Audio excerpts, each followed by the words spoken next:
paper states, is, upon entering the business, he beheld somebody of such great beauty that he immediately fell in love and resigned his position on the sailing ship and took up residency in the boarding house upstairs, and then proceeded to spend the next several months trying to woo the uptown princess, and she finally did succumb to his worldly ways, and a relationship ensued, one that they had to keep secret, for she was of the uptown and he was not. He was the lowly downtown sailor, and the two ought not mix.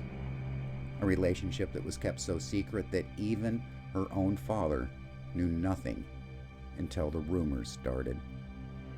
At first, it was no big deal to see him and her in the store together, for that's where she worked and he lived upstairs in the boarding house. But rumors started to fly when they'd be seen in town holding hands walking through the streets of downtown Port Townsend. Fellow family members started talking to father. What is it with our princess? Her fall from grace holding hands with a lowly sailor in the downtown sin? Father denied it. Father could not accept that his daughter would fall from such grace. Chose to ignore what the family and the friends were starting to say, until one evening he could ignore it no more, for he was at a downtown bar having some drinks, and a friend walks in, taps him on the shoulder, and whispers in his ear, "Your daughter Abigail is on the hillside holding hands with Brian." A quick run from the bar to the base of these very stairs that you are standing. He looks to the hillside and sees Abigail and Brian sitting on the very bench that lovers use to pronounce their love to the world. Such shame. He ascends the stairs and grabs Abigail by the arm and drags her to the top of the hill and sends her home, and then comes back down to have a conversation with Brian.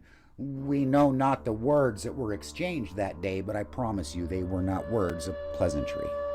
For you see, their conversation soon degraded into a pushing match that fell into fist falling upon one another, and after 5 minutes of duking it out with one another, both men realized in unison they were not going to achieve their end goal and decided to settle it in a more gentlemanly. As one, they drew their guns, pointed, aimed, and fired, missing one another. In shocked amazement that both men were still left standing upon the hillside, they heard a gasp, and they looked to the top of the hill only to see Abigail, a crimson rose spreading across her chest, for one of those bullets had found its mark in Abigail's throat, and to the ground she falls, rolling down this hillside, coming to rest at her father's feet.